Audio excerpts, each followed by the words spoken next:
Critical case, welcome to the crash cart. Let's mass look at that blood pressure. We must act fast. Think about the brain and kidneys. Mind blown. Let's learn the new updates right now.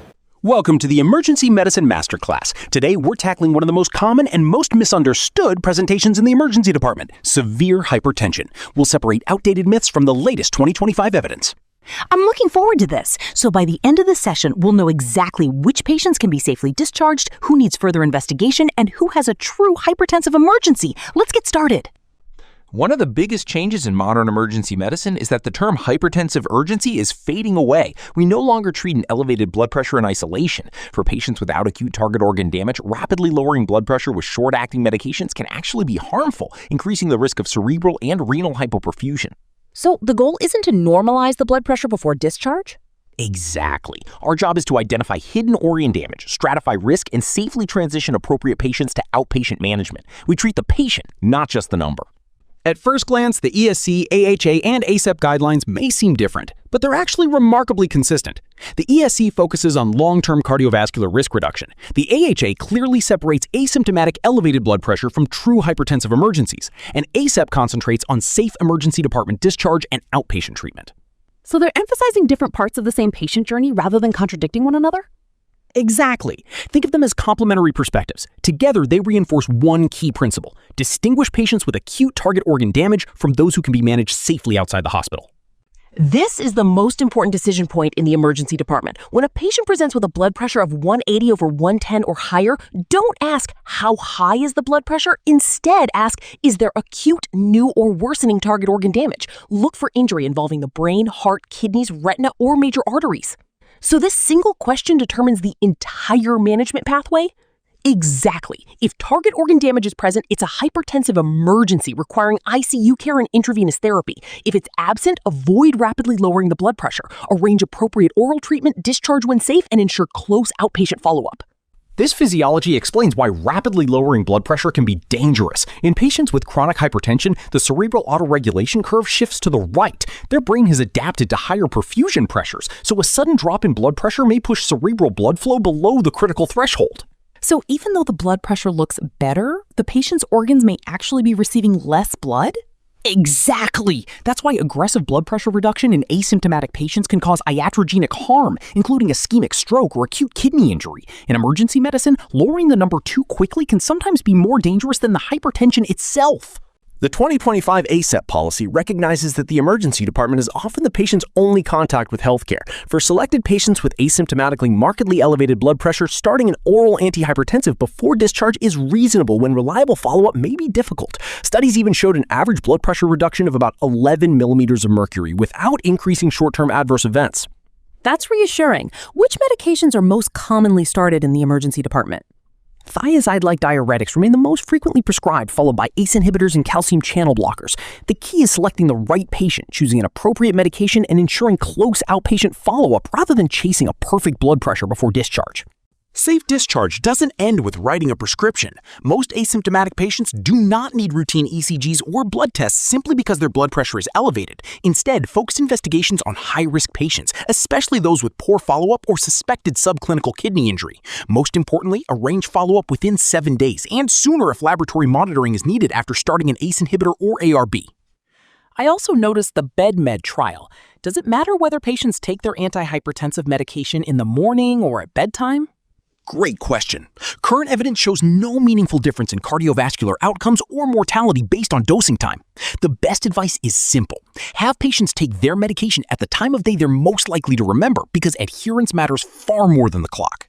Once you've confirmed a hypertensive emergency, remember this simple rule. Don't normalize the blood pressure immediately. During the first hour, reduce the mean arterial pressure by no more than 25%. Then, over the next 2 to 6 hours, gradually lower the blood pressure to around 160 over 100 to 110 before continuing a slower reduction over the following 24 to 48 hours. Why not bring the blood pressure down faster if it's dangerously high? Because the organs have adapted to higher pressures. Lowering blood pressure too quickly can reduce perfusion and trigger ischemic complications. If neurological deterioration develops during treatment, stop further blood pressure reduction immediately and reassess the patient. Not all hypertensive emergencies follow the standard 25% rule. Some conditions require specific blood pressure targets. An acute aortic dissection rapidly reduced the systolic blood pressure to below 120 millimeters of mercury and the heart rate to below 60 beats per minute within 10 to 20 minutes. What about neurological emergencies? For ischemic stroke patients receiving thrombolysis, lower the blood pressure to below 185/110 before treatment. In intracerebral hemorrhage, aim for a systolic pressure of 130 to 139. And in preeclampsia or eclampsia, target below 160/110, while remembering that magnesium sulfate, not antihypertensives alone, is the life-saving therapy. Acute aortic dissection is one of the few hypertensive emergencies where speed matters immediately, but the sequence is critical. Always control the heart rate first. Use a beta blocker such as esmolol or labetalol to reduce the heart rate below 60 beats per minute, minimizing left ventricular ejection force and aortic shear stress. And only after the heart rate is controlled do we lower the blood pressure? Exactly. Then add a vasodilator such as nicardipine, clevidipine, or nitroprusside to reduce the systolic blood pressure below 120 millimeters of mercury. Never reverse this order. Starting a vasodilator first can trigger reflex tachycardia, increase shear stress, and dramatically increase the risk of aortic rupture. In hypertensive acute heart failure with pulmonary edema, the priority is rapid reduction of preload and afterload to relieve pulmonary congestion. Nitroglycerin remains the first-line treatment because it's a potent venodilator that quickly decreases cardiac filling pressures and improves respiratory distress. And where does clevidipine fit into the management? Clevidipine is an excellent adjunct when additional arterial vasodilation is needed. The Pronto trial showed that more patients reach their target blood pressure within 30 minutes with faster improvement in dyspnea compared with standard therapy. Its concentrated lipid formulation also makes it particularly useful in patients who require strict fluid restriction. In acute ischemic stroke and intracerebral hemorrhage, it's not just the blood pressure target that matters, it's blood pressure stability. Large fluctuations can reduce perfusion to the ischemic penumbra or worsen hematoma expansion. That's why smooth, controlled blood pressure reduction is essential. Is that why nicardipine and clevidipine are usually preferred over intermittent labetalol? Exactly. Nicardipine and clevidipine provide steady, predictable blood pressure control with minimal variability. Labetalol remains an acceptable alternative, but often produces less consistent control. And remember one important exception: avoid sodium nitroprusside because it can increase intracranial pressure and worsen cerebral perfusion. Choosing the right vasoactive agent starts with identifying your primary therapeutic target. If you need arterial vasodilation, agents like nicardipine and clevidipine are ideal, especially in stroke, intracerebral hemorrhage, and acute kidney injury. For venodilation, nitroglycerin is the treatment of choice in acute heart failure and acute coronary syndromes. And where do beta blockers fit into this framework? Beta blockers such as esmolol, metoprolol, and labetalol reduce heart rate and cardiac output, making them invaluable in conditions like aortic dissection and eclampsia. Think beyond lowering blood pressure. Select the medication that best matches the underlying pathophysiology. Finally, no intravenous antihypertensive is perfect. Each agent has its own strengths, onset, duration, and important safety considerations. Clevidipine offers rapid titration with a very short duration, while nicardipine provides smooth, sustained control that's ideal for many neurological emergencies. Labetalol and esmolol are preferred when heart rate reduction is also required. So, selecting the right drug is really about matching its pharmacology to the patient's clinical condition? Exactly. Always remember the key cautions. Avoid nitroprusside in neurological emergencies because it can increase intracranial pressure. Use beta blockers carefully in acute decompensated heart failure, and always anticipate each drug's unique adverse effects before starting the infusion.